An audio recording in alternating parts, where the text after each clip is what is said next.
Order کی جہاں تک بات آئی، حکم کی، تو کسی نے یہ نہیں پوچھا کہ آپ اس جنگ میں جانے کا اعلان کر رہے ہیں، اس میں میرا جوان بیٹا اور ایک ہی بیٹا ہے، اگر وہ شہید ہو گیا تو میرے گھر کیسے چلیں گے؟ نہیں، نبی نے کہہ دیا نکلو تو نکل گئے. کسی نے یہ نہیں کہا اللہ کے رسول میری بیوی بوڑھی ہو چکی ہے، میں میدان جنگ میں جا رہا ہوں اور میرا بیٹا بھی میدان جنگ میں جا رہا ہے، اگر ہم دونوں شہید ہو گئے تو میری بوڑھی بیوی کا دیکھ بھال کرنے والا کون ہوگا؟ کسی نے یہ بھی سوال نہیں کیا. یہ الگ بات ہے کہ نبی کی دور اندیشی تھی کہ نبی اکرم جب ایسے ماحول کو دیکھتے تھے تو کہتے تھے کہ بیٹے تم جہاد کے لیے جاؤ، اور باپ سے کہتے تھے نہیں تم اپنی بیوی کی خدمت کرو، تمہارے لیے تمہاری بیوی کی دیکھ بھال ضروری ہے، اور بیٹے سے کہتے تھے تم میدان جنگ میں جاؤ. لیکن کسی نے سوال نہیں کیا اے اللہ کے نبی اگر میں میدان جنگ میں چلا گیا تو میری ماں کا کیا ہوگا؟ اے اللہ کے نبی اگر میں میدان جہاد میں چلا گیا تو میرے باپ کا کیا ہوگا؟ آپ نے بہت سے واقعات سنے ہوں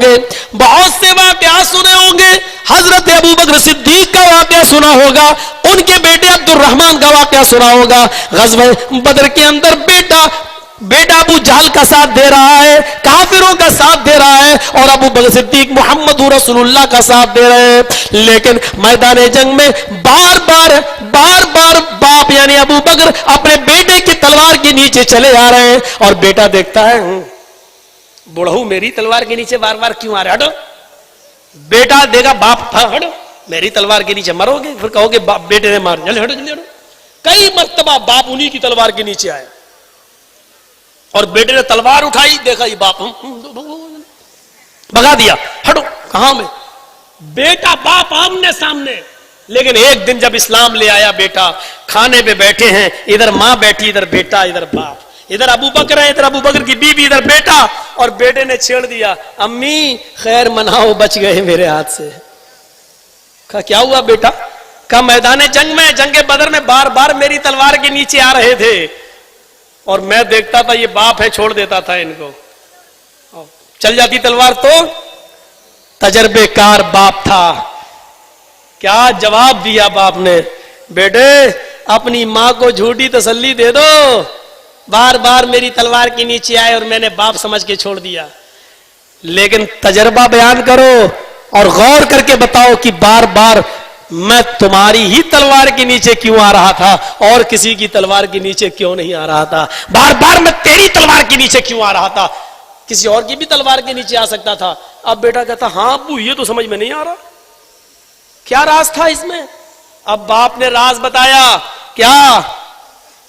باپ نے کہا بیٹے میدان جنگ میں میری نظریں صرف تجھی کو تلاش کر رہی تھی، بار بار میں تیرے قریب جاتا تھا اور میں اپنی تلوار تیری گردن پہ مارنا چاہتا تھا، لیکن نہ جانے کبھی پیر پھسل جاتا تھا، کبھی کچھ ہو جاتا تھا، کبھی کچھ، اور میں نیچے گر جاتا تھا اور تیری تلوار میری گردن پر آ جاتی تھی اور تو مجھے باپ سمجھ کے چھوڑ دیتا تھا.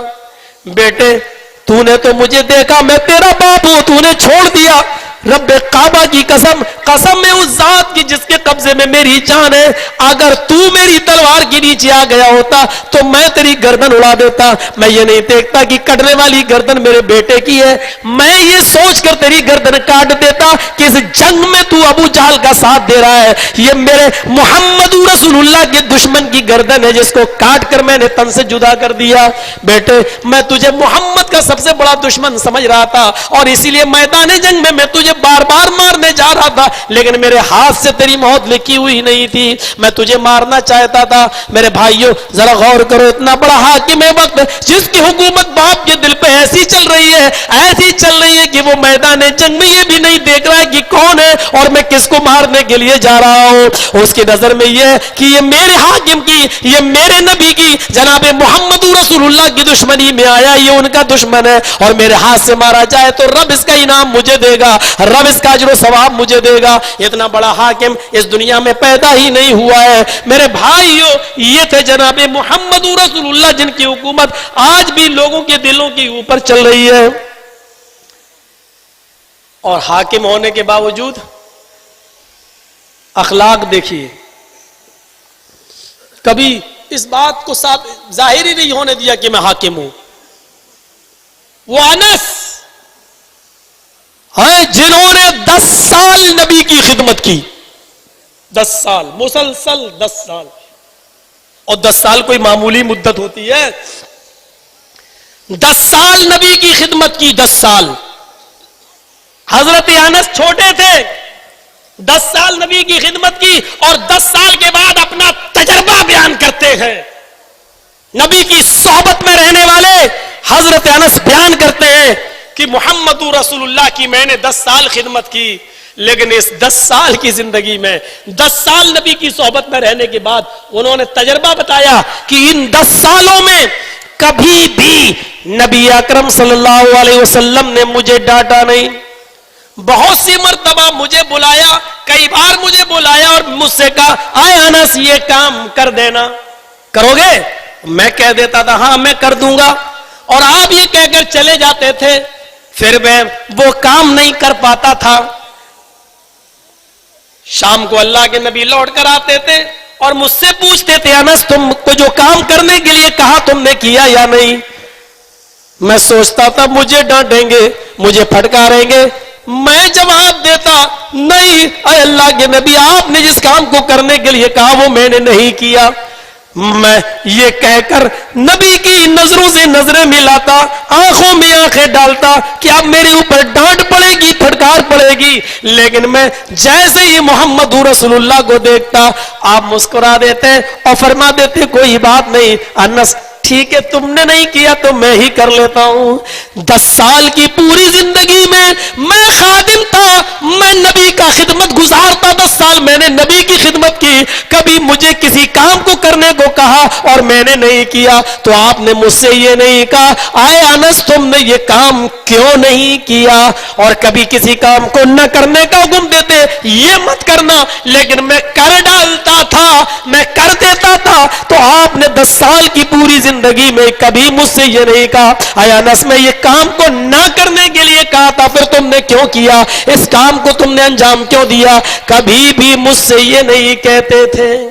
اتنا بڑا حاکم وقت, اتنا بڑا حاکم وقت, لیکن اپنی خادمہ کو آواز دے رہے ہیں آؤ, لڑکی کا نام بار بار لے رہے ہیں, لیکن لڑکی آواز تو سن رہی ہے لیکن نبی کے پاس نہیں آ رہی ہے, نبی کے پاس نہیں آ رہی ہے. حضرت عائشہ نکلتی ہے, دروازہ کھولتی ہے, دیکھتی ہے کہ وہ بکری کے بچے کو گود میں لیے ہوئے اور اس کے ساتھ کھیل رہی ہے.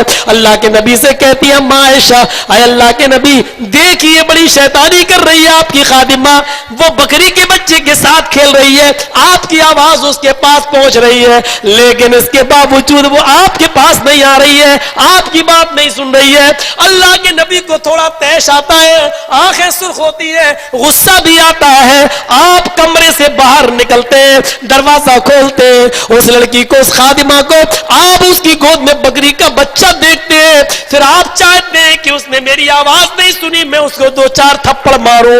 اللہ کے نبی کان میں مسواک لگائے ہوئے تھے, آپ نے کان سے مسواک نکالی اور اس لڑکی کے قریب گئے, لیکن رک کر آپ نے مسواک اپنے کان میں لگا لی اور روتے ہوئے فرمایا آئے خادمہ آج تو نے میری بات سن کر بھی میرے پاس نہیں آئی, دل تو چاہتا ہے کہ میں تجھے اس مسواک سے پیٹوں, اس مسواک سے ماروں, لیکن ڈرتا ہوں اس بات سے کہ میں اس مسواک سے بھی تجھے ماروں تو میرا یہ مارنا, میری یہ سزا تیری غلطی سے کہیں بڑھ کر نہ ہو جائے, تیری غلطی سے کچھ زیادہ نہ ہو جائے, اور کل قیامت کے دن میرا اس پر کوئی مواخذہ نہ ہو جائے, میرا اس پر کوئی سوال و جواب نہ ہو جائے, کہیں رب کی عدالت میں تو ہی میرے سامنے مقدمہ دائر نہ کر دے, اس لیے جا میں تجھے نظر انداز کرتا ہوں, میں تجھے مارتا ہوں. اتنا بڑا حاکم وقت ہے, اتنے بڑے حاکم وقت ہے, لیکن اپنے ساتھ غلطی کرنے والی خاتمہ کو بھی